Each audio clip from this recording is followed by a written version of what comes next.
to the flag of the United States of America and to the republic for which it stands, one nation under God, indivisible, with liberty and justice for all.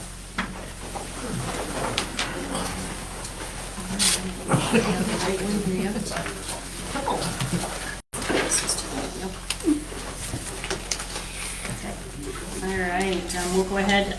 Any public comment on the agenda items? Okay. Hearing none, we will move on to the consensus items. Don't really have anything in particular to go over. Do want to wish the Millers good luck in their new endeavor as a new opportunity in northern Indiana, and are sad to see them leave, and I think they're sad to leave too, but it's a great opportunity for the family, and wish them the best. They've been great employees, and good luck to them and their 2 kids. Okay. Any additional questions, Oh, I comments? guess I should say Justin Hornswoggle this tiny into being assistant traffic. It's been fun so far. Like I said, he has some mad recruitment skills. Thought he'd start an elementary running club, and at count of what are we at, 150? Oh, wow. Well, that finished a couple weeks ago, but we saw about 90 kids, and we consistently had about 80 at the elementary school. Awesome. Wow. That's good. Careful what you ask for. I'll make a motion to approve the consent. We have a motion on the table by Wiley to approve the consensus items as presented. Second. A second by Dave. Motion on the table by Wiley, seconded by Dave to approve the consensus items as presented. All those in favor announce by saying aye. Aye. Opposition? Yep. Stands 6-0. On to the program update. That me? Yeah, that's you. Welcome. Well, I don't really have a whole lot.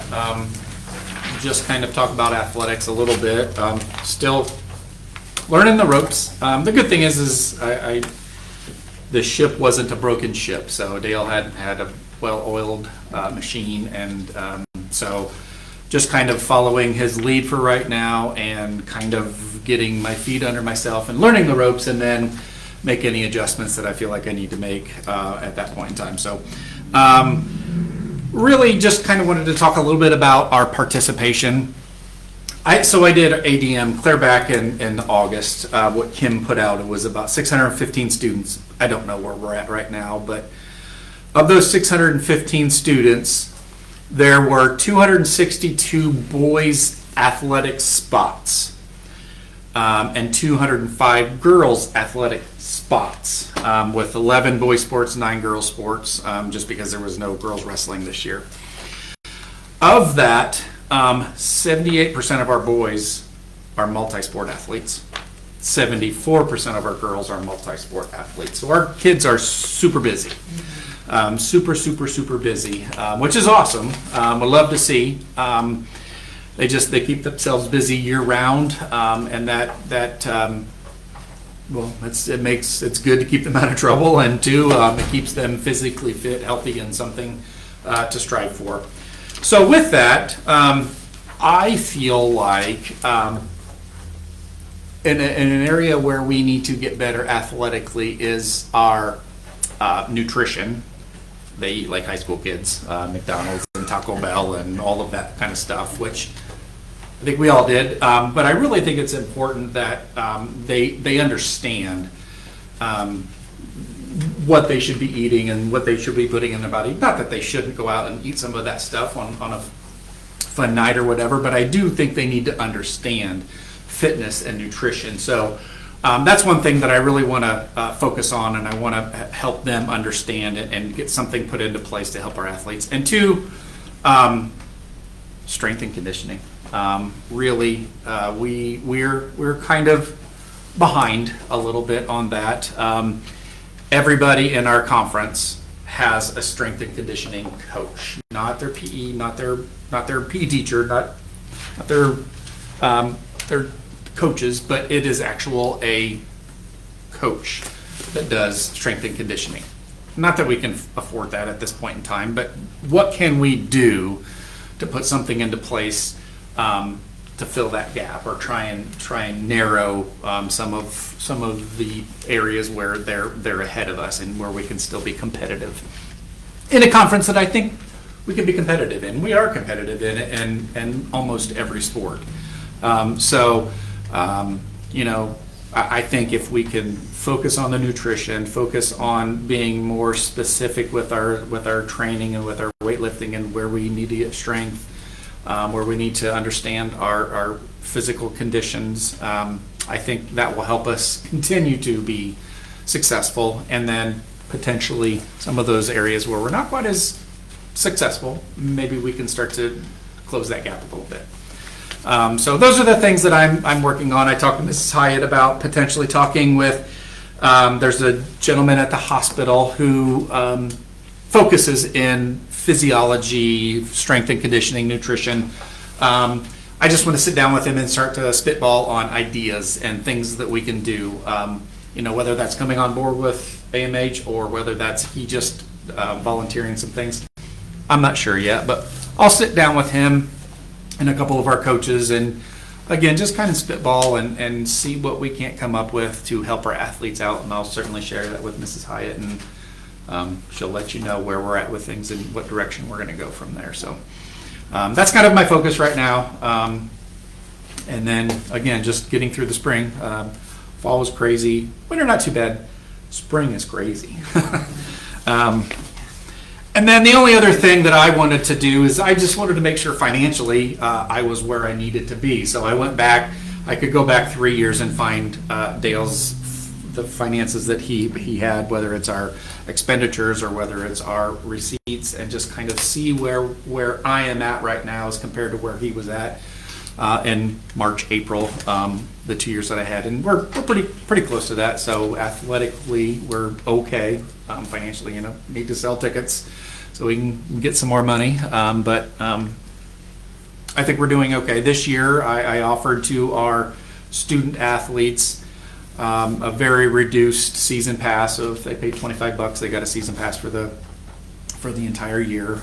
Trying to be a little bit more creative for next year to see if I can't extend that or potentially even get some donations so that every student, for sure high school, could get a all-sport pass just given to them, so we can get some people there, get some people at the events, continue to bring in a crowd. So just trying to be creative in those areas. But other than that, so we're sitting pretty good financially, or at least okay financially, and an area of strength and conditioning and fitness and nutrition is the direction I'm going right now. Questions you have for me? What's your target to have that announced when the sports passes? Not sure. I don't have a target date yet.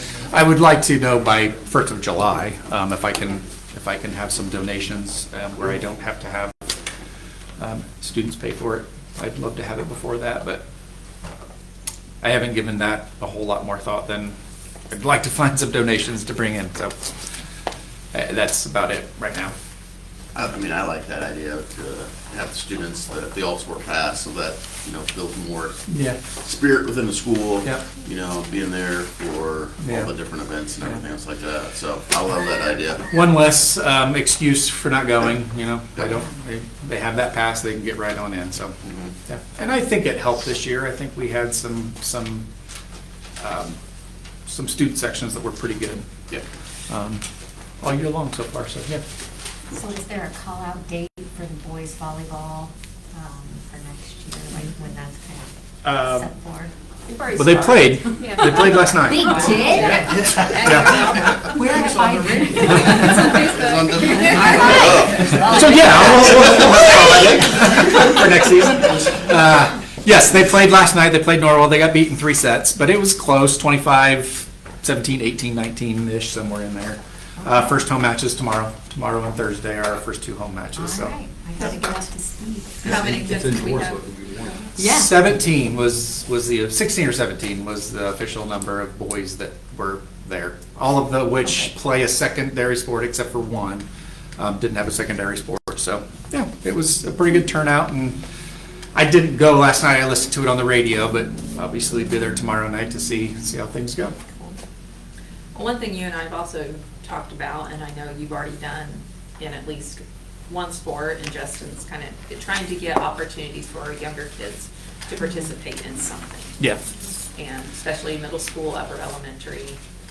Yeah, so for baseball, I can talk that. I started a quote-unquote middle school baseball team this year, which consists, I was going to do 7th and 8th grade, but I wasn't sure what numbers were going to look like. So the few 6th graders that did ask if they could join, sure, come on in, the more the merrier at this point in time. So last count, we had 34 kids that were playing middle school baseball, which is more than what we have in the high school program. So awesome.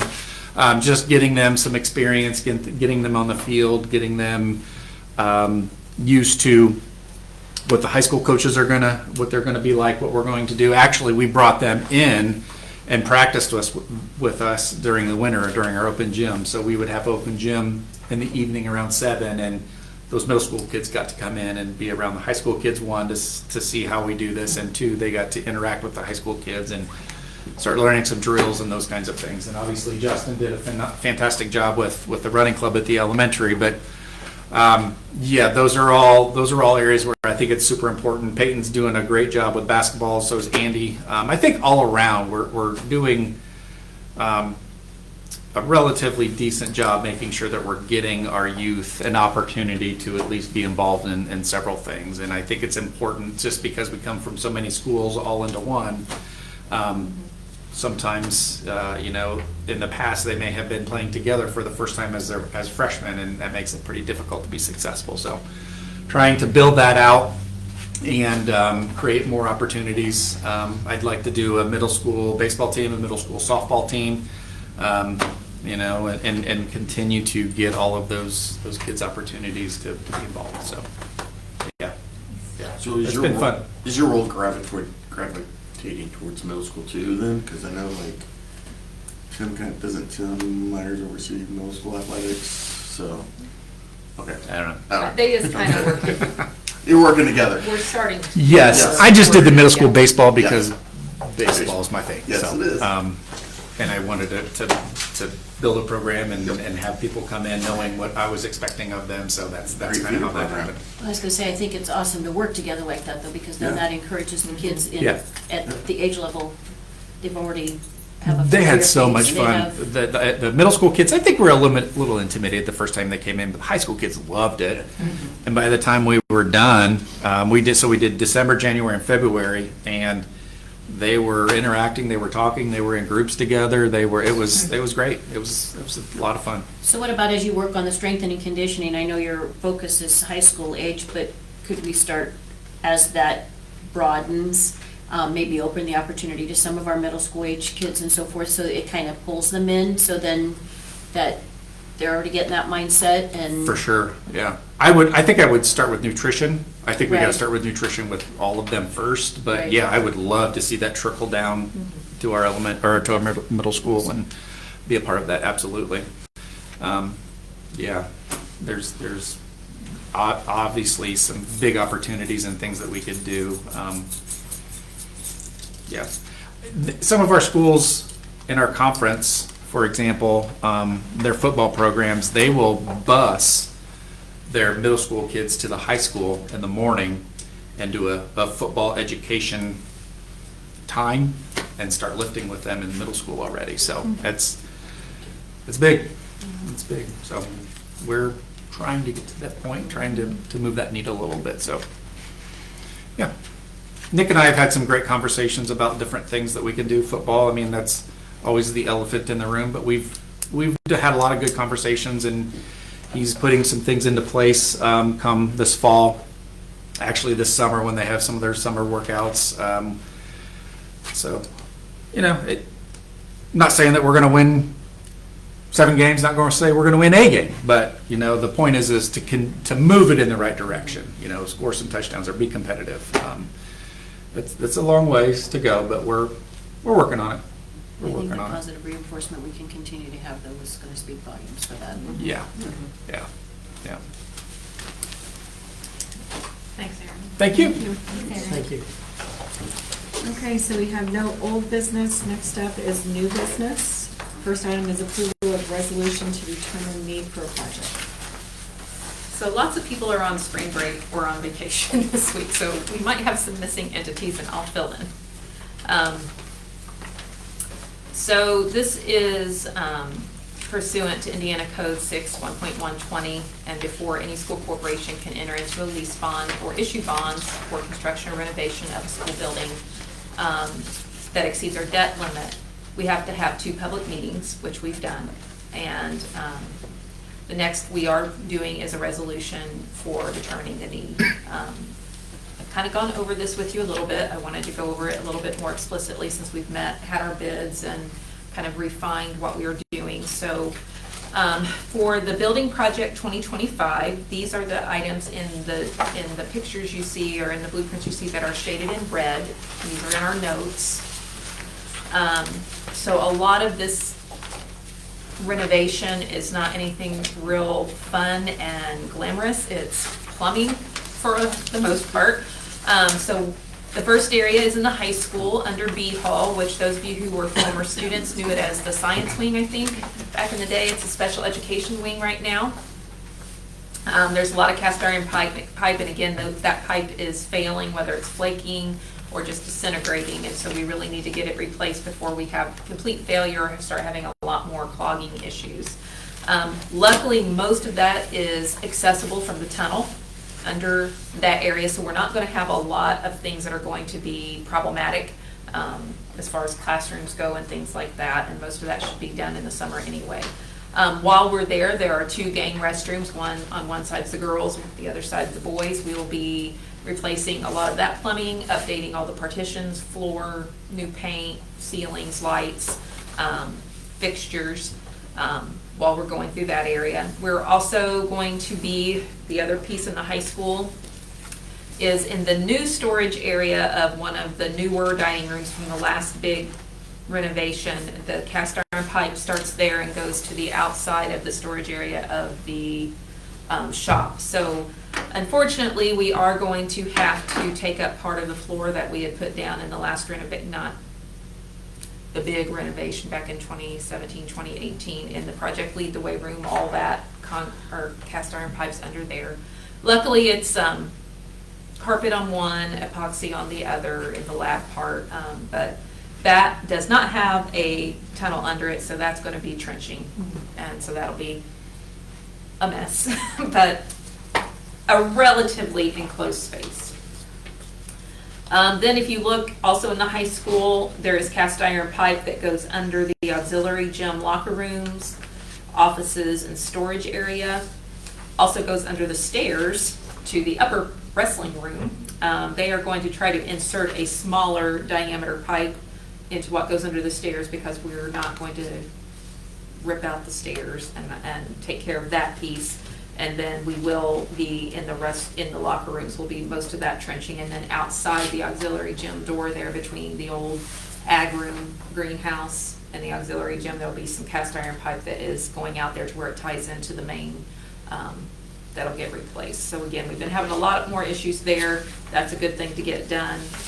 I've been reassured that the work we just did in the auxiliary gym on redoing the floor and the aesthetics should not be disturbed. So they're going to do a lot of things about putting down paper, getting some fans with filters on them to try to minimize the dust. But Aaron, you're going to have to probably have a plan for a lot of dust mopping in there before anyone gets on that floor. So that we're going to try to get started on, if everything goes through, maybe slightly at the very end of school, because we can move the folks that are using those locker rooms somewhere else for that time. Let's see. Next thing is the big one that's going to be probably the most time consuming and time critical is in the elementary middle school. It's what we call the Related Arts Hallway, the RAS Hallway. It's at the end of the connector where music, art, and the shop are. There are no tunnels there. So many parts of those rooms, especially on the north side, the art and music rooms are going to be taken down to dirt to get to all the plumbing that's going to have to be replaced. Now, the good part of that is those areas didn't really get touched in the big renovation a few years ago, and we just kind of made those areas work. So we're going to renovate those areas while we're in there, make the elementary art room, we're going to really reorganize it because it was still kind of set up as a home ec room, facts, family and consumer science room, going to make it more accessible, add a restroom for the littles, new casework. Kinsey Wilson's middle school art room still has one of the old accordion walls in between it and what had been the second middle school art when we had 2 teachers. They're going to make that a permanent wall, capture the back half of that second art room for storage and prep work, and give her some real casework because she just had kind of standalone casework in there. The front half is going to be for OTPT work, and then our school site, who's here a lot, will have a small conference room to meet with parents and test kids and things like that. Jackie Sanderson, is going to get some new casework too, and redo part of her bathroom that was in there. Joel Boucher's area is the total part of the south end. There's just going to be a little trench work that's going to go into the actual shop area, the storage, and the office. So his classroom will largely be left alone, but most of that's just going to be having to move things for them to do a trench work, and luckily most of that is concrete so it can just be patched. And then a lot down the middle of the hallway. So that area is getting a lot done, and then that gang restroom there is getting same thing as the high school where we're touching it. All the plumbing's getting replaced, new fixtures, partitions, floor, ceiling, lights. And since the plumbing goes up through the ceiling to get into the gang restrooms at the second floor of the middle school, we're just going to go ahead while we're in there and do the upstairs restrooms to replace that plumbing and then do the same updates. That's mostly it for what is going to be the 2025. Again, we are approving the lease bond for kind of 2 different projects. The 2027 lease bond is shown in yellow. So you see a big line of yellow down the main corridor that's in the now elementary special ed and preschool hallway and goes down to the activity center. We had already replaced part of that, I think fall of 23, maybe 2 years ago, when some of that cast iron pipe got past being used in the special ed hallway, and we did from the middle of the special ed hallway to the exterior. Well, now we have to do all the way from there down to the activity center. But we'll be able to get rid of some of the mauve carpeting in there, and that will be replaced with what's been in the rest of the building after we get that trenched out. Another part are the north locker rooms in the middle school gym. Same thing, again, we're going to be kind of downsizing there. Kids don't take showers like they used to, especially in middle school gym and middle school athletics, so we're going to trade some of that, get some of those showers out, make some storage space because we're always at a detriment, but upgrade the other fixtures, stools and sinks and things like that. Let's see. In the high school, I don't have a yellow picture for this. It'll be the lower C and upper D restrooms will get a facelift and some new things. We need to repair the sink and clay traps in our art rooms because they do get used so much, and it's slow running a lot of times. We do have some areas that we're looking at for some wall repairs and reinforcement. We're still having some issues we're finding with some basically of the brick face pulling away from the original block from the building because expansion joints now aren't working for what they were back in the 60s when it was originally built. So there's some work they've identified in a couple places on the pool and main gym and auditorium. Electrical is another big area we're going to start seeing a lot of improvement. Not really improvements, just general maintenance. Some things just have to be replaced after so many years of life. So we're doing some electrical panel replacement in the pool and other original parts of the high school, update some electrical wiring and conduit in areas that we're starting to see that could be a problem. And then some work just repairing the floor, upgrading some finishes in the pool and pool locker rooms, and certainly some of the plumbing there needs upgraded. So that is the scope over the 2 different, the 2025 and then the 2027 Luckily, with most of this, I'm not saying there aren't other things, but this, as far as the facility plan goes, takes care of the vast majority of all the highest priority and high priority. So the two critical categories largely will be addressed with these. Still going to have some HVAC controls we'll need to get done, and then our always roofing and brick tuck pointing. But this is the main renovation, maintenance, critical replacement things that they identified will be accomplished through this. So the next section, Kim. Yep, but he's not here. Okay. But I'll do it. Okay. I think you did, Stifel is not here tonight, but you had already heard previously about how that was going to be financed. It is a lease bond. Again, we are not increasing any tax rate. Our debt service tax will remain at 0.4449 cents. That's our whole strategy, is to maintain our tax rate is neutral. I'm glad we did this because while I didn't see anything on the new legislative information about lease bonds, there were things about GO bonds, so lease bonds probably aren't too far away as far as only being able to do them every other year. They did lower, I know, the threshold for having to do a referendum from 80 cents to 70 cents, so we're still more than safe at the tax rate we have, but they're kind looking of at it. tapping on the door a little. Yes, yes. That's why I'm definitely glad we can get the highest and most critical things that we need to get repaired and renovated done before maybe other things might happen. Okay.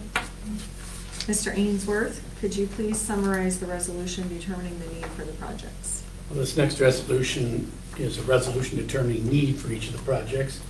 Resolution establishes need for the project pursuant to Indiana code requirements. Is there a motion and a second to adopt the resolution determining need for the projects? I'll motion to adopt it. Motion by Joel, I'll second. seconded by Jill. Any discussion, questions, or comments? All those in favor announce by saying aye. Aye. Opposed, same sign. Approved 7-0. Next up is the consideration for the resolution approval form of lease agreement. So again, this is one of those that I think was really, a lot of the information has been provided previously. This is broken down into two sections. Again, we're remaining tax neutral. It is a lease bond, and so as you see later in our agenda, because it's a lease bond, that means that the amount we're asking to bond is over our max debt limit. And that's why we have to have a building corporation, which is a legal loophole for where they want schools to be able to bond over that, because your max debt limit's pretty minimal, honestly. So you have to use a not-for-profit building corporation that you appoint to actually take on the debt, and then you basically pay the mortgage for them. It's That's close. convoluted. It's a lot of red tape. But again, it's a lease bond, not a GO bond. So lease bonds are a little more complicated. Okay. Scott, do you have anything else? No, but I've reviewed this lease. It's compliant. It's virtually identical to every lease we've ever signed on a bond issue since I've been here. So there's nothing to fear. They've worked before and they're going to work again. Okay. Can you summarize the resolution approving the form of lease agreement, Scott? Yeah, it's a resolution which approves the form, and it provides the preliminary terms of the lease agreement. And as I indicated, they're not any different than the one we did 4 years ago, 5 years ago, last time we did a bond issue. Okay. Literally same people, everything. Okay. Is there a motion and a second to adopt the resolution approving form of lease agreement? I'll make a motion to. Motion by Wiley, is there a second? I'll second. Seconded by Darlene. Any questions, comments, discussion? All in favor, announce by saying aye. Aye. Opposed, same sign. Approved 7-0. Next up is the approval of the resolution reapproving the North Adams Renovation Building Corporation. So like I explained a moment ago, because with this type of bond, we exceed our maximum debt limit statutorily, we have to use this, they call it a loophole in the law that still allows school districts to borrow money that's more than this minimum amount, or maximum amount, I guess I should say. And so Scott lots of times works with the individuals, often they're former superintendents or community members who, again, are non-for-profit. What'd you say? I said 2 out of 3. 2 out of 3, true. And we still direct all of it. They'll end up meeting, electing officers. They'll probably appoint Beth to be their representative, that they'll filter all the business and financial things through, so that we're not giving, we still do all the work, but it's the loophole that it has to go through a pass-through, basically, in order to do it. So Scott can probably explain it better than I. I think you pretty much defined it. We have to have an entity. In the old days, we formed a new entity every time we did a bond issue. Now they've backed off, and we can continue to use this. We used this one to build the middle school. So it's been around a while. It was actually formed by the financing people at that time. In fact, today I just refiled the renewal of it with the Secretary of State, so it's good to go. But that's all it is. It's an entity that will own the ground where the construction's gonna be. We've got a piece of ground it's gonna own. And then it leases it back to the school with a lease that just basically is, as he indicated, a mortgage. You're sort of buying it back, and when you get down to 0, it's deeded back to the school. And what we're using is It's part of the basically middle school. collateral, it's collateral. Yeah. For, Yeah, because the school can't really give collateral, but they can sell something, and that's what they're selling it to the corporation. It seems extremely backward. It is. It really is a solution that probably could have been more easily handled if you just changed the rules about the debt limit. But as it was, they tend to create a fiction to go around the debt limit that they created. And it's done all across the state. Yeah. Everybody that's built a building is using one of these. Okay. Can I have a motion and a second to approve the North Adams Renovation Building Corporation Board and officers? I'll make that motion. Motion by Wiley, I'll second. and seconded by Dave. Any questions, comments, discussion? All in favor, announce by saying aye. Aye. Opposed, same sign. Approved 7-0. Let's see. So we are up to the approval of the 25-26 IDOE Indian Workforce Development course titles, course numbers, curricular costs to the district. So this is always a lengthy process. It's been a little lengthier this year, and I'm not going to tell you that we won't be coming back and having another discussion with you based on recent conversations with the legislature. But for now, Tiffany and Beth have worked long hours in going through every single course request, course titles from the DOE and from the DWD for CTE.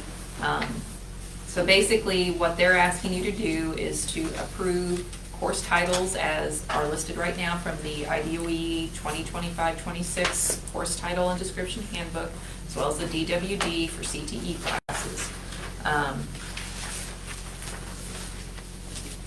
And then the curricular fees for those courses that we have had requests made from teachers. They have made an effort to try to minimize as much as we can. Now, I can tell you, we'll talk about this a little more, or was going to talk a little more later. House Bill 1001, where I had told you a few weeks ago, they had added the curricular fee reimbursement numbers into the foundation grant, so it was going to become just built into your per pupil funding. And that's what inflated what they were budgeting for schools to look like. Most people were getting a 1 to 2% raise or increase in revenue. Once it was pointed out to all the legislators that some of this has been artificially inflated because something that had been a reimbursement amount from a standalone fund line basically from the state had been grouped into our state revenue based on student numbers. They didn't like that because then the numbers started coming out that if you deduct that curricular fee reimbursement, many schools, including us, were actually losing money from previous years. And at the same time, they were wanting us to increase first-year teacher salaries pretty significantly. Looking at potentially loss of E-rate federally, TERF percent went up, healthcare or health medical plans are going up. So they realize that's not a good optic, I think. And so I do think there is an appetite for them to remove that. We have not been given a lot of guidance, but one of the things that we're hearing is after investigating the curricular fees argument, they feel that schools may have taken their intention and went too far with not charging anything curricularly for parents. What we're hearing is they feel there still are things parents can be charged a fee for, potentially renting a computer, consumable items that their child's going to use and it's not going to be able to be passed on. They are now saying, yeah, a textbook that you're going to hold in the district for 6 to 10 years, whatever the case may be, you don't need to charge for that, but things a kid are going to use or rent, that should be fine. We still haven't gotten any guidance on this change of thought. But anyway, so that we can start ordering materials and so that they're here when school starts, we want to go ahead and approve what we have, maybe coming to you later after the legislative session settles and guidance comes out from the DOE and say we do want to differentiate between what you're seeing is what it's going to cost in total per student for these courses. We may be coming back and asking to charge some things to the families if you so see fit to try to help our education fund a little bit. It's still not going to be anything like it once was, but that's what we're hearing. The other possible concern too with being an education fund is that it could be interpreted that that's teacher bargain money Yes. too. Oh. And that would really be a problem. Yes. I think they're starting to understand that, although I think the bigger, yes, that is another whole discussion. But it's that too early to know. It is, even though we only have, 2 weeks left? Less than week and a half. April 29th. Yeah. Still early. Just like that report you do it the night before. That's right. It is. Just saying. So long story short, you're probably going to hear about this again. But at least right now, we are approving how much it would cost for a student to take a course. Who ends up paying for it might still be up for discussion at a later date, but right now, this is the cost per student per course. Okay. All right.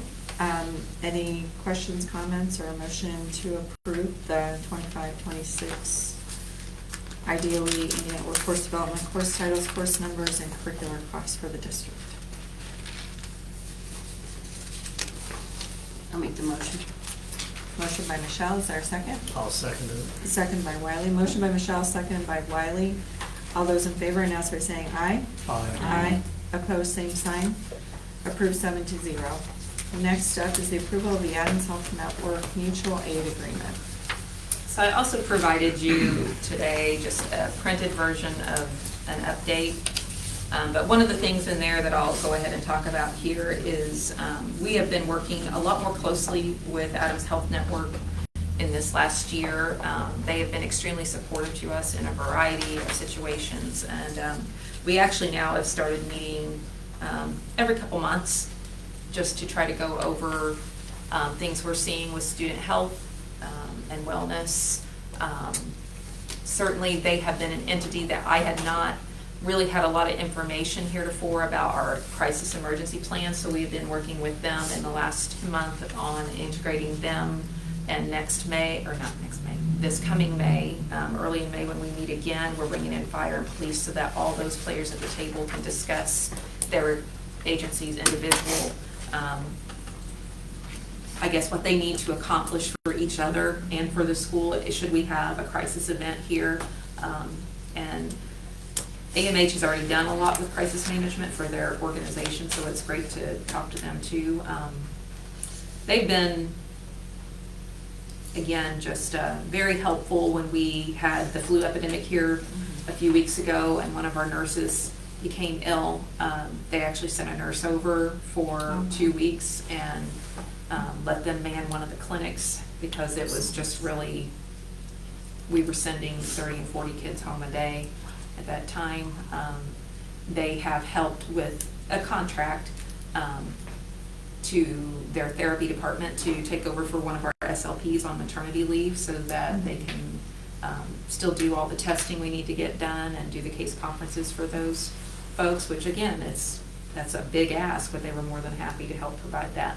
So another thing that they've talked with us about, as we've been talking about the number of kids that we're seeing in our elementary clinic in particular, is, and again, they're bringing all their doctors that are in their different heads of their different departments in, and so they're talking about, well, we could try to make flu shot immunizations, for example, more readily available, so we could come in during back to school night or whatever, because less kids who get sick less often from the flu or not as badly are going to be gone less.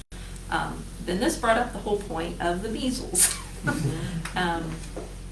And that was not a great conversation because it whacked so much of COVID. But again, talking about being prepared for, we could have a measles outbreak in our area. Allen County's already had one documented case. And with some of our unvaccinated population having a higher percentage than others, and then we also will be seeing here really soon our agriculture worker influx, who are largely unvaccinated as well. They are very concerned as a community health organization about, we will have a large percentage of unvaccinated folks, and so we could have a really high rate of infection really quickly. And so they just want to be prepared. So we're starting those conversations too. We're auditing our kiddos who may not have had the measles, mumps, and rubella vaccination, and just providing information to folks how you can get that if you wish. Of course, it's not a requirement, but also trying to provide more information for everyone, because again, even folks in my generation, you really didn't see anyone with measles. You didn't hear about it a whole lot. I guess in 2020 it was considered eradicated by the CDC. Now it's not. And so many folks may have chosen not to get a vaccination because it wasn't present. And so just making sure that they have education opportunities on what might happen should you contract it to your child, how to protect yourself. But then we'll also have to make some decisions about, so if we would have a positive case, what does that mean for those folks who are unvaccinated potentially? They shared a lot of facts, like even folks who only had one dose of the measles, mumps, and rubella are probably still 80–85% assured of not contracting at least a severe case of the measles or getting it at all. So continuity of education is going to come up again if we would start having a spike in the measles, and what would we do for students who either were ill or were unvaccinated, and how would we provide continuity of education for them. And again, our job is to provide education. We're an educational platform, just education, make an educated decision for each family, whatever is right for them, and try to provide opportunity and access. So we're working with the hospital on that too. Right. For this vote, though, that was a long explanation. When we started meeting, they realized that they'd had an MOU with North Adams some years ago that's probably more than expired, to if they had a crisis event at their campus or at Woodcrest campus and needed to evacuate staff and or patients, we would be potentially a site, but certainly with our bus fleet, provide transportation. And so this is just an updated MOU, I guess, of what was well before my time here, that basically allows us to do that and deals with indemnification and things like that, liability. And that's not uncommon for areas to have, obviously, with the mass casualty world and the ever-growing mass casualty world. I'll make a motion to approve that MOU. Okay, perfect. Motion, is there a second? I'll second. Motion by Wiley, seconded by Jill to approve the Adams Health Network MOU as presented. All those in favor announce by saying aye. Aye. Opposed, same sign. Approved 7-0. Next up is the approval of the IDOE Office of Special Education Behavior Grant. So this was an opportunity that came up a few months ago, and we are always trying to improve our services in the world of mental health, behavior, special education. I think a lot of schools across the state, across the nation really, are seeing a spike in students who have more significant or more frequent behavioral needs and supports. And so the state did put out a grant. They didn't really give us a lot of guidance on how much or what, but we decided to go ahead and put in for it. We didn't get all that we had requested, but pretty close. So I think we have about $32,000 in a grant. It's not for personnel. Most of ours was about trying to grow capacity in-house of staff and students. And so one of the things that is an evidence-based program is Why Try. It helps, number one, we pay for training for staff to deliver it, largely K-12. It's to build resiliency, regulation, recognizing your own emotions, and using strategies to appropriately express those emotions, as opposed to a meltdown, angry, withdrawing, shutting down, whatever that case may be. But again, it's really designed for resiliency and for those kids that lots of times just aren't motivated or don't feel like there's a reason to try. That's why try. Why do you want to even make the effort? We also, there's an organization, PSEI.com, that has a lot of online courses for different mental health and behavioral health. You can get certificates for it. It's not like you're not going to have a degree in anything, but it's growing capacity of our current staff to be able to address or have more information on how to address different mental health conditions or behavioral health conditions. So we have a lot of kids who may present with having experienced a great deal of trauma. Anxiety is something we're seeing more and more and more be diagnosed with kids with lots of different presentations, sensory processing needs, autism spectrum disorder, ADHD, ADD, ODD, anger, depression. All those things are, more and more kids are presenting with different levels of it. So again, just trying to give more staff who, in different parts of the district, who have some of these, I guess, capacities to understand some of these disorders or conditions better, and be able to provide feedback, suggestion, at least maybe even provide, sometimes it's just growing empathy to explain the why behind some behaviors. So that's mostly what our monies are going to be used for, our PD, curriculum, and well, that's it, really, PD and curriculum. It all kind of falls under those two things. I think a lot of placement facilities actually use the Why Try programming, so they can get it here rather than there. Yeah. That'd be beneficial. Especially since there's such a demand and. Yeah, there is, and it's easy to give up when you don't have hope or you don't find hope, so it's trying to give them a reason to keep plugging away. And equipping those teachers is going to give them more confidence in how to help and maybe have a little more stamina. Yeah. And trying to get that out of those students. So I think it's really cool. Good. I'll make a motion to approve. All right, motion by Jill, is there a second? I'll second. Okay, motion by Jill, seconded by Joel to approve the, sorry, I got lost on my agenda here. IDOE Office of Special Education Behavior Grant. All those in favor announce by saying aye. Aye. Opposed, same sign. Approved 7-0. Next up, we've got first reading of several policies. I apologize, because I know it was probably lengthy. We do have a packet of them at your table, if that's helpful. So I am, as I said in my notes, behind on policy work, so we're going to be seeing a lot of these, just trying to get caught up, and unfortunately, probably some of these are gonna be changed again after the legislature comes to their final stopping point, but, so this time around, again, we don't vote on any of these, it's just a first reading. This is your time to discuss, ask questions, ask me to do more research or bring other options to the table. So the first batch we have are part of our bylaws. They start with 0142. This one deals all things board member for the most part. So it has some changes to how board members may be elected. I think the last time this was updated, we were still appointing board members, so this has changed it to an election. And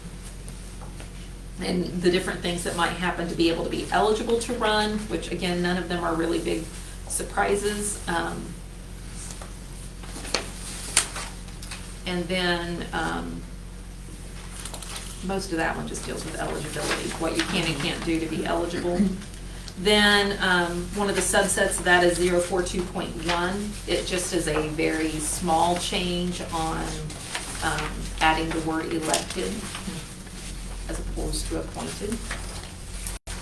0142.2, a few changes on the oath. Most of it there is just actually putting the oath in the actual policy, giving the board permission to add a few more things if they would wish to do that on their own. Then there's the addition that you might be needed to take other oaths to be required for different transactions. I don't know that that's ever been here. Are you aware of any Not other additions? once. Like that's never happened. Not once. That was a recommended addition from Neola. Then 042.3 is if someone would vacate their position midterm, or what would we do in order to have to appoint or fill that. This is the one that if the partisan board legislation goes through, that one will have some pretty big changes because there will be pieces there that if someone marks a political affiliation, then the actual political party of that county or district has the responsibility of filling the position, and the local school system would not have any say. Wow. So that's scary. That should be off on it. Yeah. And then the final one is just, again, statement about potential board compensation. And I realize there's some formatting things in here. When you're doing this in board docs and you have anything that has outline or like Roman numerals or A's or numbering, whenever you start deleting things, when it gets to the final version, it'll get fixed, but it's off right now. So basically, it's the maximum of $2,000 per year, and then the opportunity as a board to have a per diem amount for any official board action. This board, in our January meeting, voted not to have the per diem, but it just puts it as the option in the policy, as every January we can reconsider that. And then the final one in that group is 014.2, and it's board member ethics, mostly shoulds to shalls, which is a lot of these board recommendations. The only thing that's really new is they do include a section here about board member relationships with students and needing to maintain a professional and appropriate boundaries with them, and what happens if that would not happen. Again, it's a different world we live in, unfortunately, but this is just to make sure that board members are held to a similar or the same expectation as anyone else that works with or around kids or for kids. Is MySpace still a thing? Probably not, I don't think so. This was a copy and paste from there. I removed MySpace just because I don't think it is. Maybe if they were going back in the day. Any questions on that batch right now? Of course, if you do have any further questions that you didn't think about tonight, as you look at it again, just email me or call me. Okay.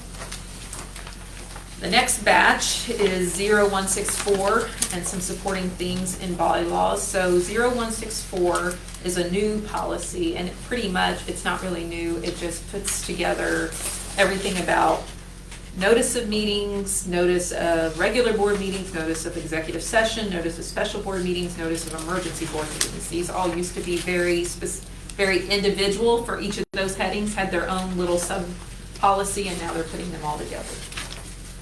So I don't think there was really anything too exciting or surprising there. The next one is 0165. This is about the actual meetings. What are they? What meetings do you have to abide by open door law, which is virtually all of them. It defines what a meeting is, and for your sake as board members, you might want to review that, what it isn't, because you can have chance gatherings and things that aren't about official board action, and you're fine. I did have one thing that I didn't highlight in yellow. If you look under regular meetings,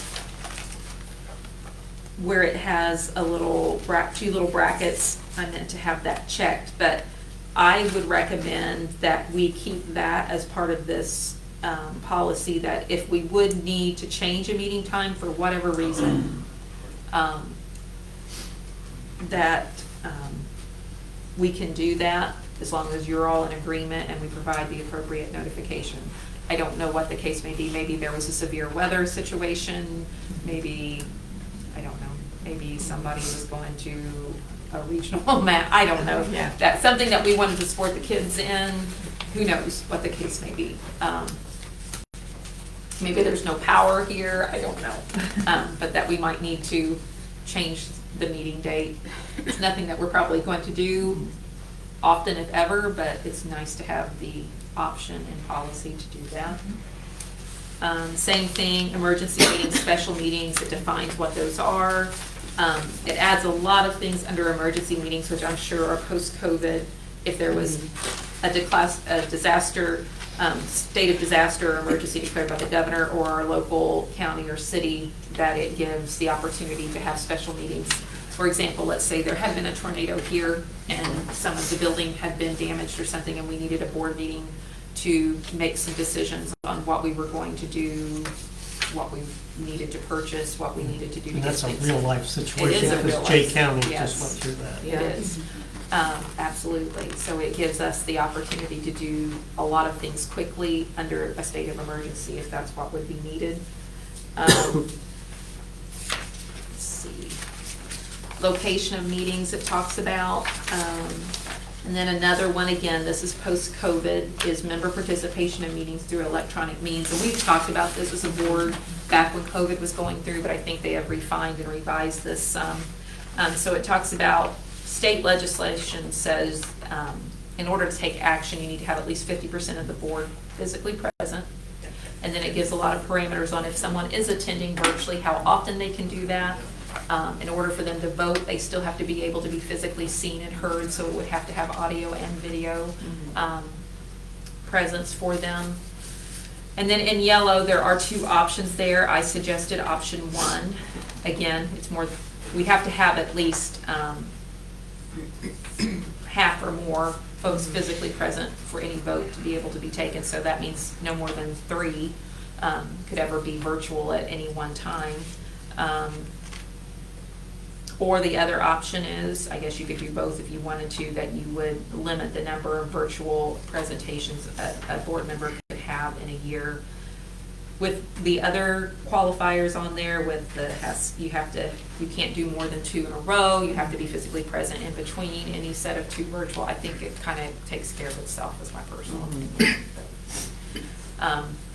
So my recommendation was option 1 and leave option 2, but that's up to you.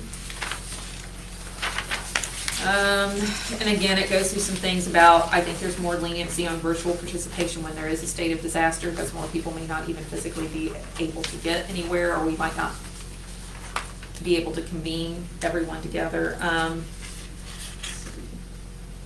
Then the last one you needed some input on is the amount of time, if we were going to have someone need to appear virtually, the amount of heads up that we would need to do that.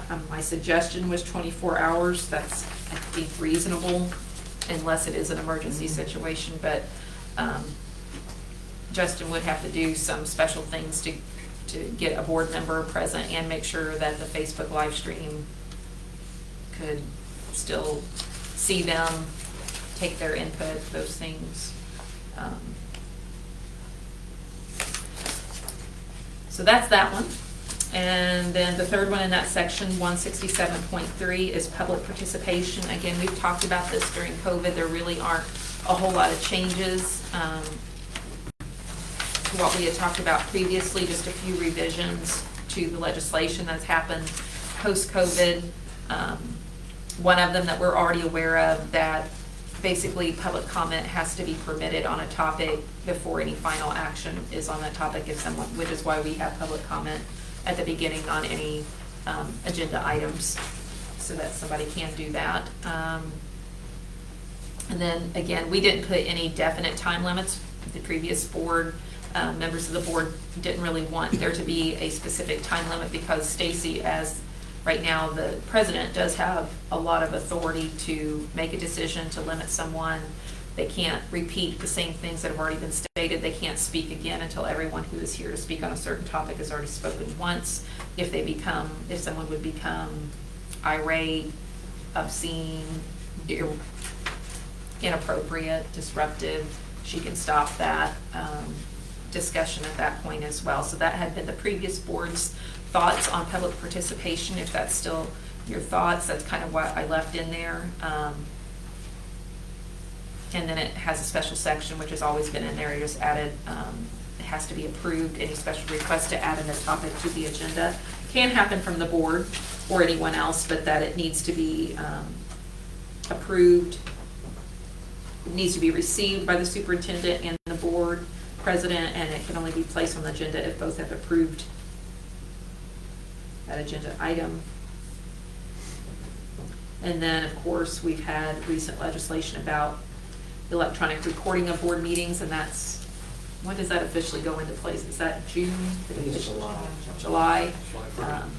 Everything has to be digitally viewable, recorded, and archived for future reference as far as board meetings go, which we've already been doing. So it's not going to be a big chunk, but it's now part of the legislation. Any questions on that packet? The third packet are all the things that were rescinded to be, because they're already included in a new policy or an existing policy. So the things about, there was a separate policy for regular meetings, special meetings, emergency meetings, and then what defined a meeting. That's just basically been replaced in a new or revised policy. So nothing's changed, it's just somewhere else. 1422.01, this is a new policy. I guess they felt it needed to be added, even though it's kind of addressed in other places, but I'm sure it's part of a federal workplace legislation on being a drug-free workplace. I really had no problem with both options being included. Just, we do receive federal funding, so we do need to make sure we have the verbiage in our policy that states we'll abide by all federal Drug-Free Workplace Act and the Drug-Free Communities and Schools Act, and that we're a place that's free from use of controlled substances or alcohol. No big surprise there.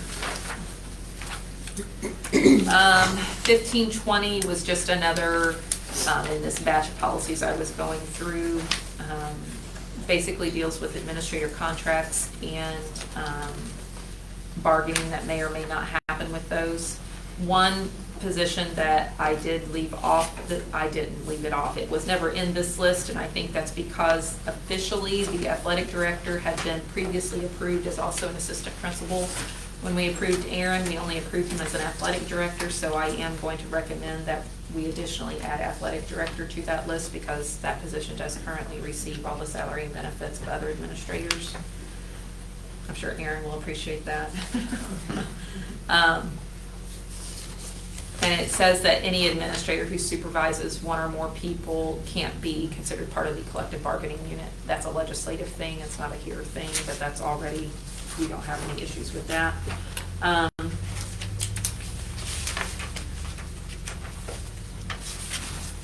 Then it just talks about how you approve. There's really nothing too exciting, just some legislative alignment. You can't have an operating referendum for the purpose, or if part of the purpose is to give a bonus to an administrator. We don't do that, wouldn't do that anyway, but we don't do operating referendum. And then approval of administrator contracts has to be the majority of a full board.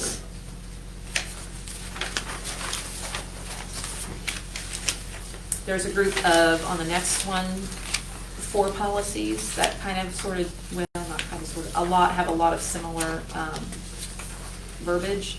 So 1520.08 is about administrators acting as sponsors or coaches in extracurriculars. 3120.08 is teachers or other certified staff operating in those circumstances, and 4120.08 are support staff who are coaches, sponsors. So this all deals with basically policy we've already been doing, because the IHSAA has already established a lot of this and we've been working under it, but it gets us in our policy, deals with anyone that is coaching, sponsoring several different sports or clubs, especially anything that has any physicality to it.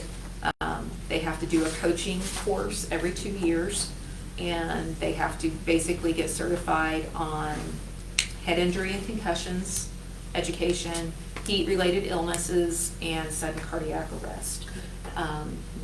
And we've been doing that again for the last several years. It also expands it, and I have chosen to add the amendments that allow it to be expanded to kids of any age, because we already do it with our middle school coaches anyway. And I think whether we want to add it to the policy or not, now that I've just been looking through it, I want it added probably to all of our PE teachers as well, because if you've ever seen middle school dodgeball, head injuries are sometimes going to happen, unfortunately. A lot of competitive kids sometimes in PE. So I think it'd be good for them just to know the signs, symptoms, and also be aware, as in that last policy, which deals more specifically, the last couple pages is policy 5340. And this is if we have a student in any of these activities that shows signs of a head injury or sudden or cardiac symptoms, what we need to do about removing them from the event and what would have to happen before they may return to play. And so all this kind of deals with those same things. Again, we've already got it in place. IHSAA already has it in place. This would just be getting it formally written into our policy. Questions on this one? Which one was that? I don't know if I have that. I don't have that one. You don't have this Yeah. one? It was on our online though. It's on the Oh, yeah. online, I'm sorry, but I can make Okay. copies of it. Oh, I got it, That's all right. I've got it online. Okay. Two more.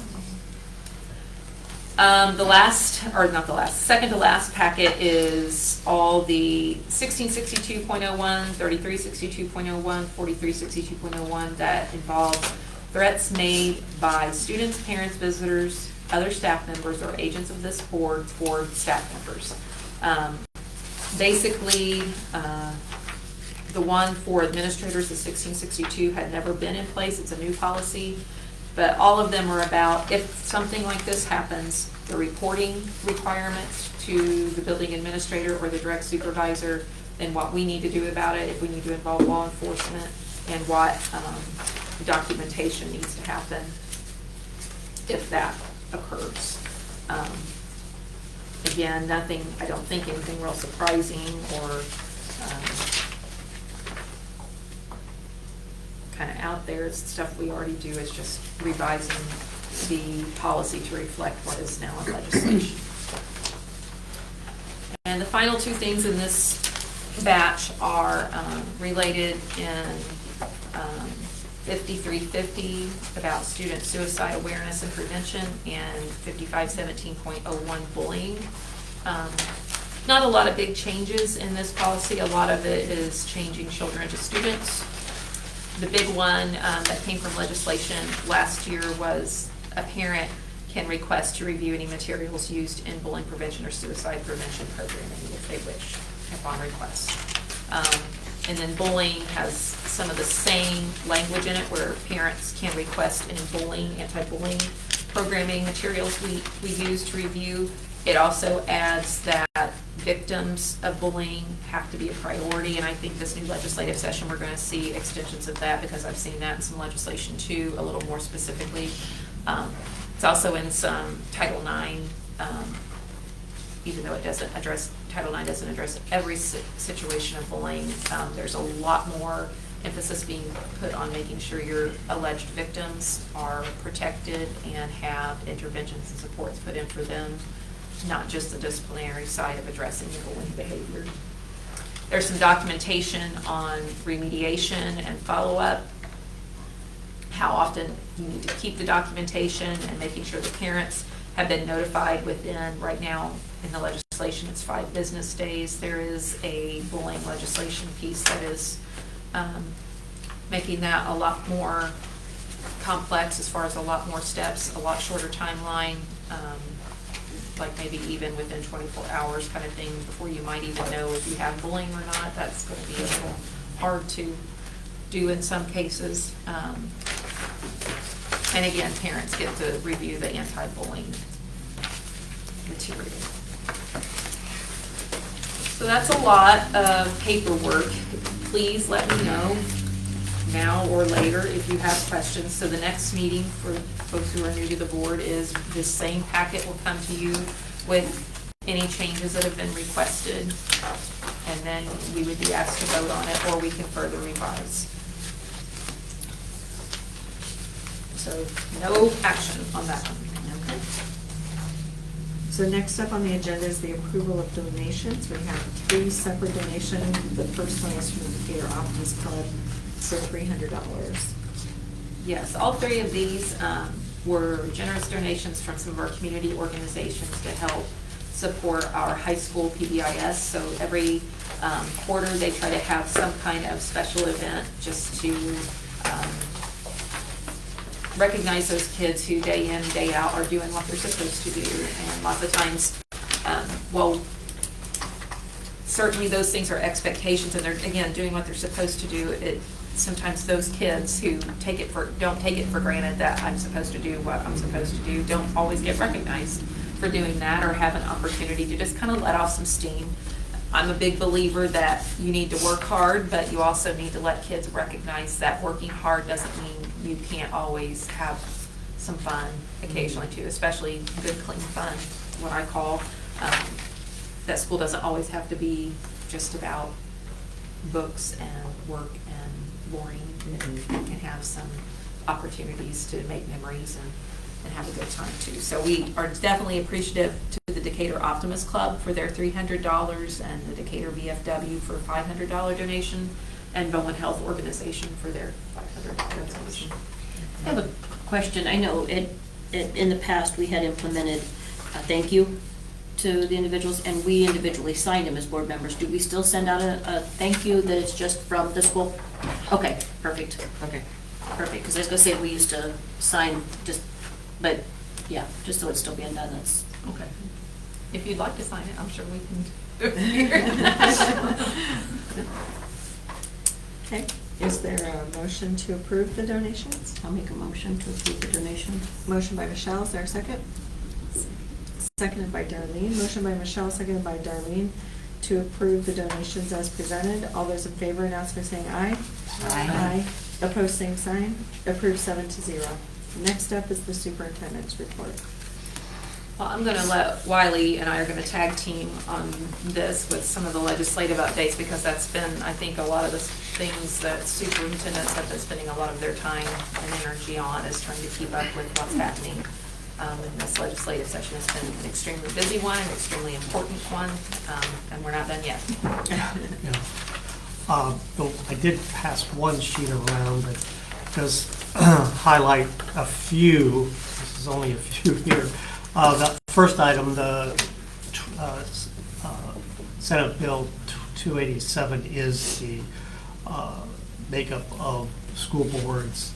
It did pass the House, as you see, 54-40. And actually, Matt Lehman voted against it. So if you do see that, I give him a thank you. You still, though, you have the option to declare nonpartisan. So it doesn't force you to come as a party, but that is, all three are options. It also, during election, you can't just vote straight ticket and include then the school board. You have to vote for the school board separately. One interesting thing on that though, Joel, I don't know if you want to share your personal concern with that bill. Yeah, I've been informed that even if I select if it's a partisan race, Yeah, you can't participate. yeah. Say that again. So I wouldn't be able to run in a partisan race even if I was nonpartisan. Right, because. Really? Because I work for the government. Sure, I understand that, Yeah. that's crazy. So So any even if I selected military, nonpartisan, Yeah, I so, wouldn't be able to run. military, if you were Work for National any Guard government. or, and that's Wow. where down southern Indiana, because of Crane down there, there's a huge population, Yeah. of course, of Yeah. those workers that make up school board Yeah. members, and they wouldn't be able to. Wow. So it's nice that they added the nonpartisan option, but it really doesn't Help fix fix. the issue. Yeah. The Senate Bill 1 and then the House Bill, that's still in the works. I did put a quote from Senator Holden there. I have a little more to follow up on that from this today. Kim also attended today, was a webinar. The Senate Bill 442, I had not seen this before, but this provides specific directions for school boards to approve annually any type of human sexuality instruction. And those are the stipulations that's outlined there.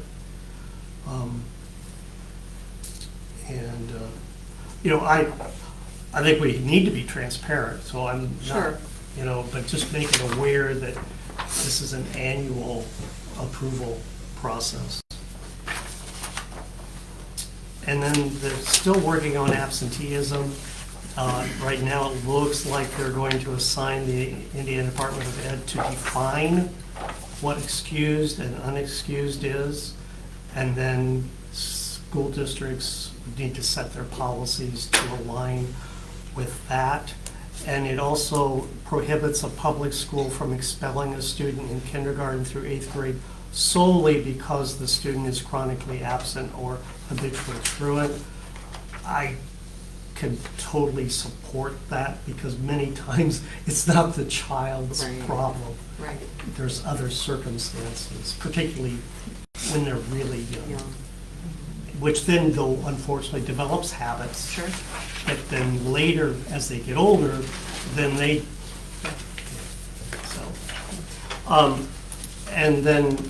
and Kim can also add to this too. Today, the State School Board Association did a legislative update, live update, and they had a panel of actually Mark Daniel, superintendent from Fort Wayne, Michelle Moore, who is a past assistant superintendent and is a professor at IU, Bob Schultz, he's a longtime educator, and then Scott Bowling, who's the director of ISBO. One of the big messages I heard from them, they're saying that this comes from the governor and legislators, that they believe schools, and also this would be true for local government, they can do more with less. School debt is a concern they have. When they see some of the facilities, I can't say ours is an example of that, but there are districts out there that, anyways. Also, too many administrators, and I don't see that here, but another big thing is we must start thinking differently, thinking more like a combination of private-public. In other words, more business-like and searching for other means of money.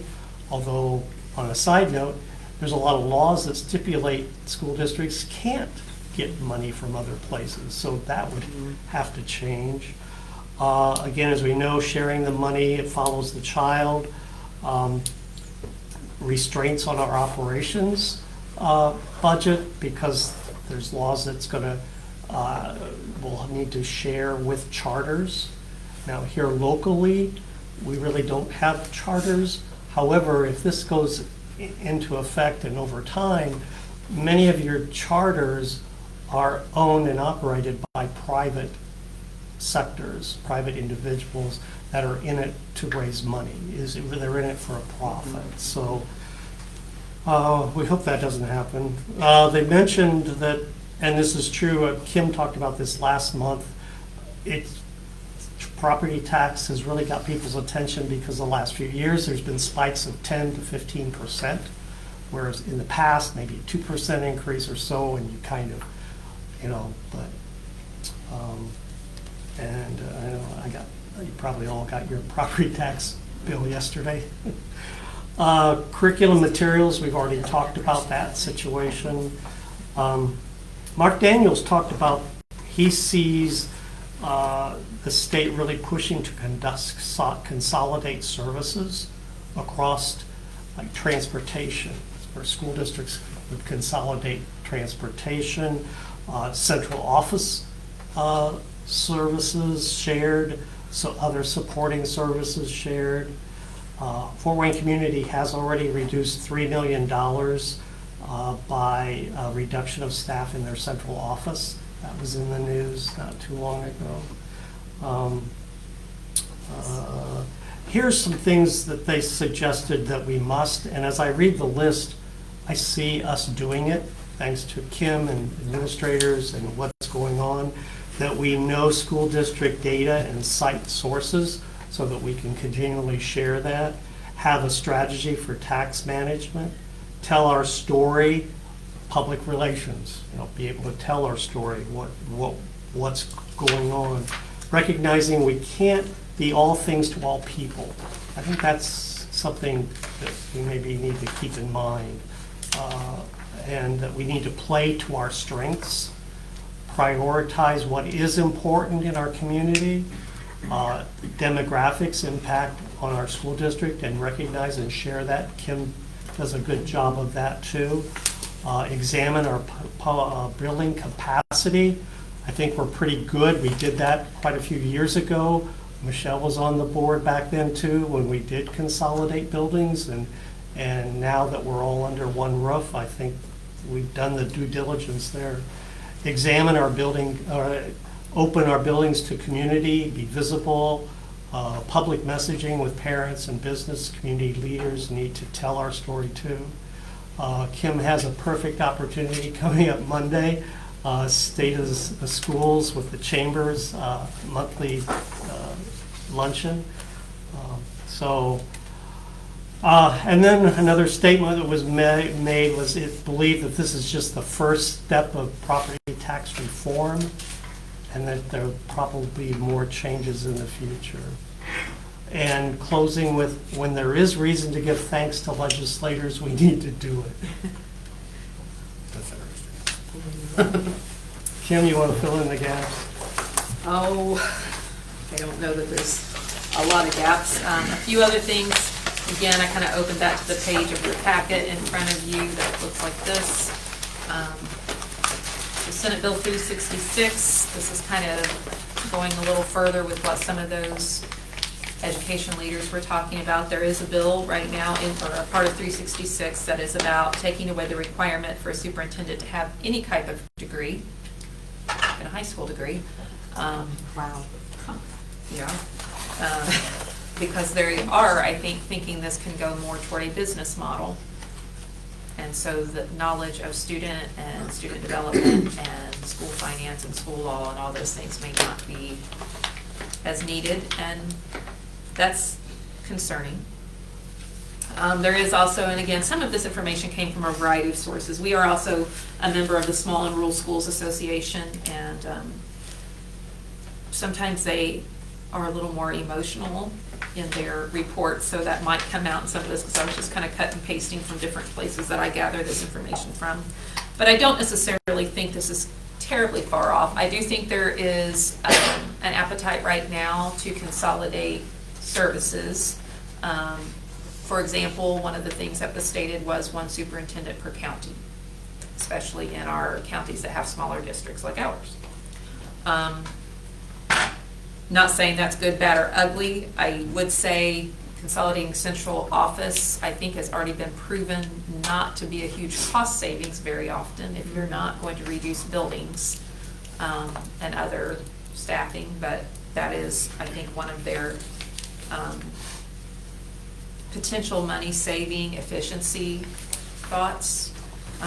And there were some folks in this organization that thought there might be an appetite to make the superintendent seat a politically appointed position then if it were going to be one superintendent who works with, for example, in our county, 3 different boards. I think that could be really, really far-fetched. 3 different boards that are all political now. Yes. Yeah. Well, in Talk Florida, about the Florida does most have not that want to model. job. And Florida has that model. Not every district, that's what's strange about it too. Some are elected, others are run just like ours. And if you skip down to C where it says Senate Bill 373, I guess this kind of goes on the heel of this. This is just kind of exposing some of the political agenda potentially. So last year in the legislative session, there was a directive given to the DOE to perform a school transportation study and a school facilities study. And the outcome of those studies was that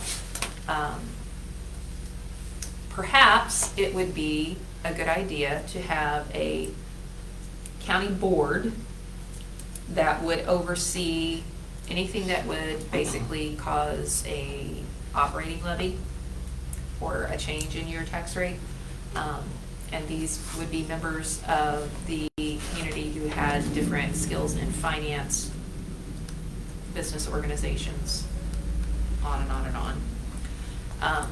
So that there already is legislation that they're asking for 3 districts to do a pilot of this, where there is a separate county board made separate from you folks and above you folks, that if it was anything that we were doing that would affect our tax rate or what we were trying to levy or a construction project, whatever you would recommend would then go to this board and they would make the final decision whether that happened or not.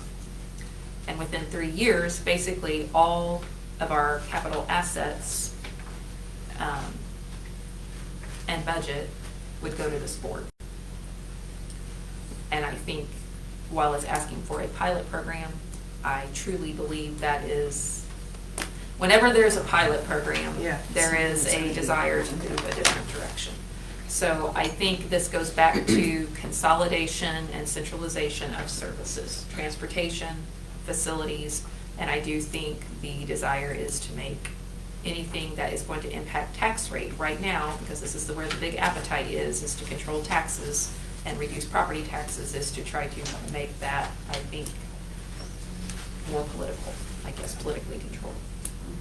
You wouldn't need a school board then at that point, right? Am I thinking correctly? On some things, Yeah. potentially, it just would not be a lot on Operations, it would remove financial All the financial responsibilities. pieces. programming, personnel. Yeah. But that affects operations. They're It tied. does. It does.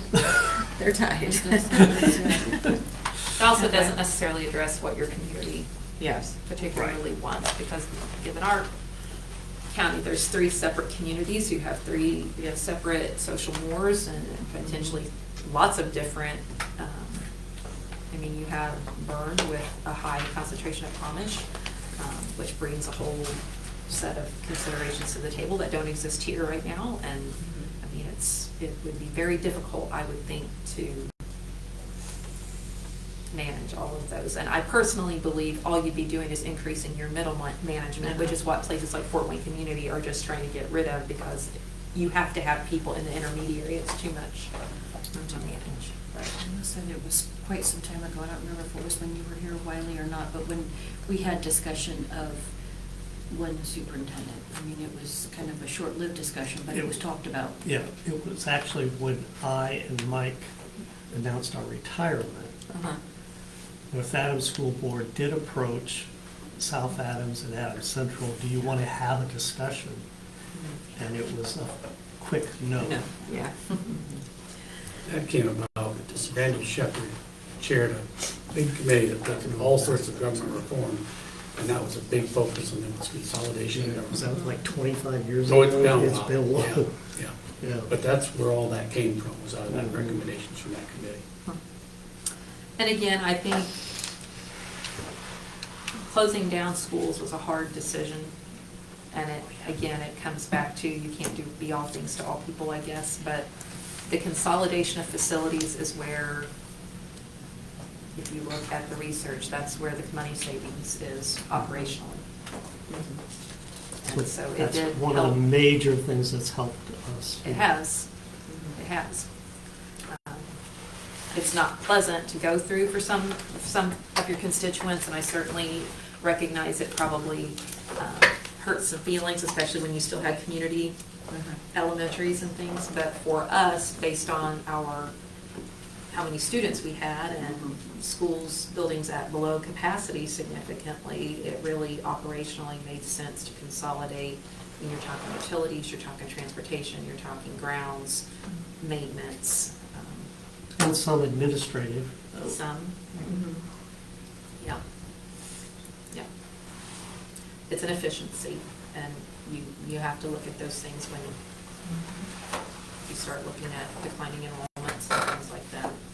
And it has helped us, and it has helped us be able to say we are being fiscally responsible. We are striving for efficiencies when these kinds of reports and things come out. Other things, let's see.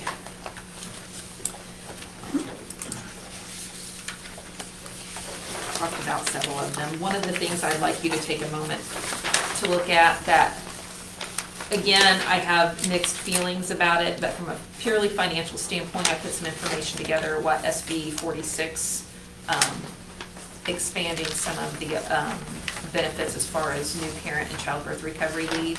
I'm not going to go through a lot of it, but it just kind of gives you what the bill says.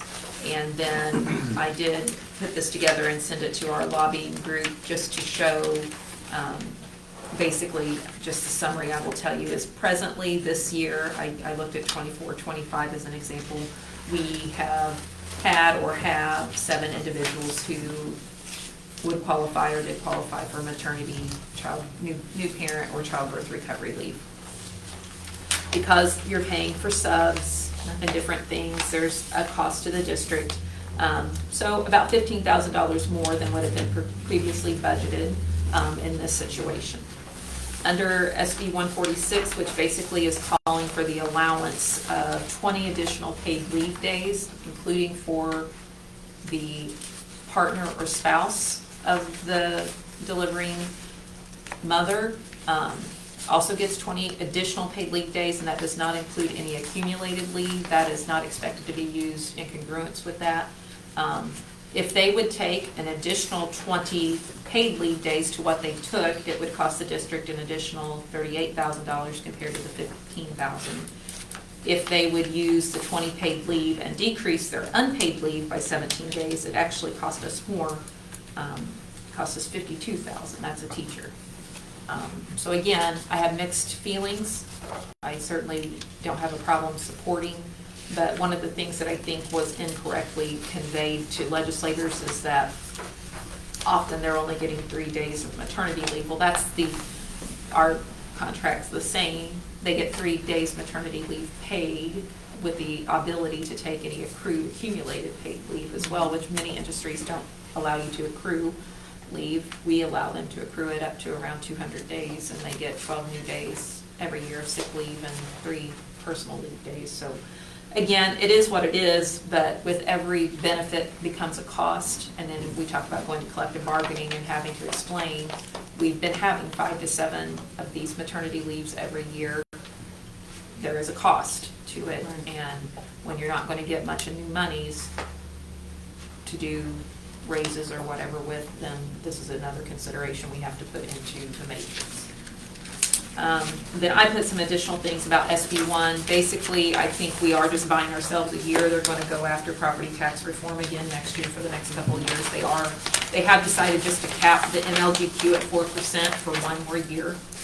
And I have a chart in there that shows the members of our lobbying group, and they did the money runs on what would happen in the next 3 years with property taxes with how it's written. Basically, we get less than 1% increase in 26, about 3% in 27, and then we lose almost 2% in 28. And then it has some examples from the other districts in there. I'm not sure why we were losing so much more in 28. I'm going to have to dig into that a little more. This has been relatively new information shared.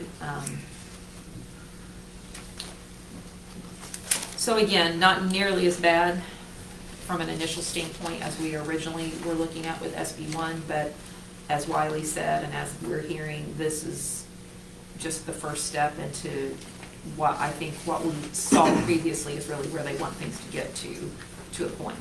So I'll take this for now because it's better news than we were getting, but we'll see where it ends up. I think the intentions are good. I really do think Thompson has good intentions for taxpayers. Unfortunately, it's the local government impact that is hard to mitigate. And I'm appreciative that they did what they did to try to do that for the time being. That's it as far as my, oh, I'm sorry, that's not it. This is superintendent's report, right? I will, kind of real Yes. quick on some of what you had shared, Wiley, and this process of information that you've gone through. I think it is very, very imperative for us at this point in time, having seen a lot of the changes that have transpired through the years, and the repetitiveness of people saying it's not communicated enough, or a lack of understanding that causes some of that extra angst. So the more proactive we can be in an effort to prevent reactivity is going to be our best thing. While we cannot be all to everybody, we can be a majority to most. And I think that's what we need to be, and that's what our focus needs to be, because you have some people that follow this to a T and understand it. Some people hear just enough to misunderstand it. And I think the more explanation we can offer, and even if we're, I don't want to say jumping the gun, but if we're sharing information knowing that it's not been completely voted on, it's still in discussion. It could still be a possibility. And I think that's going to cause us less problems in the long run. I agree. Agree. It's a fine line between not wanting to sever relationships with the legislators who have been willing to work with you, I think, is some of what I hear from other superintendents, versus going out and telling everyone this is what could happen. And sometimes I think maybe we've been too conservative, to be honest, with worrying about how someone may feel when they also make a lot of decisions based on what they hear from their constituents. And if their constituents don't understand the impact of this, because many people don't, unless you're in the business, you don't. Same thing with local government. Unless you are the ones having to make those decisions and dealing with the budget, you don't know what the impact. Because again, this is all local government stuff too. You're going to have, there are going to be decisions made on what roads get fixed and what don't. There's going to be decisions made on what the public library can do and what it can't.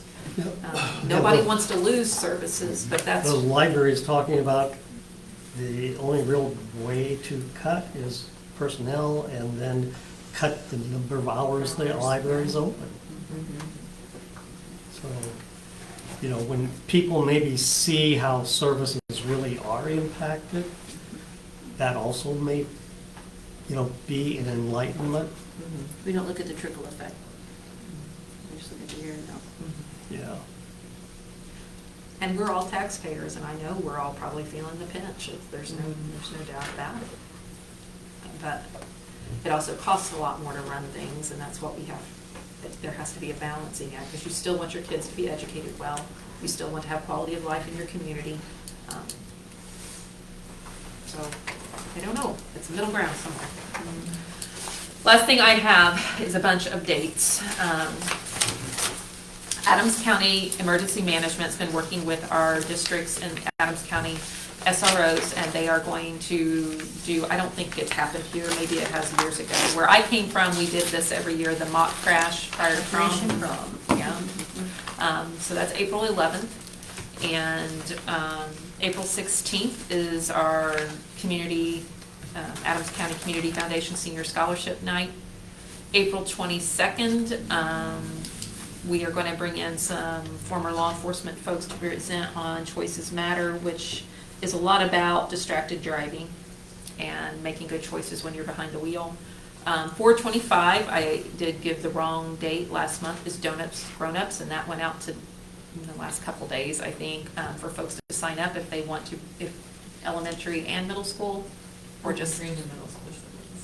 Okay, want to bring a significant adult, whether it's their parent, grandparent, aunt, uncle, favorite person, whatever that may be, and they will have the opportunity to then go to the student's classroom and hang out for a little bit and kind of see what they do every day. Preschool roundup, we had the virtual online, but the in-person one happens April 29th.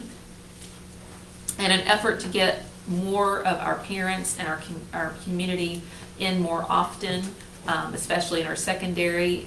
The high school is revitalizing an undergraduate awards day on May 12th. And the elementary kids love their Day of Awesome on May 15th. Preschool graduation is May 19th. The middle school is starting 8th grade graduation and awards on May 20th, again, to try to get more family involvement with our kids and to celebrate with our kids more. May 22nd is field day at the elementary and middle school. And then for you folks and our seniors, who I know are probably counting the hours at this point, commencement is May 30th, which is a Friday night at 7 p.m.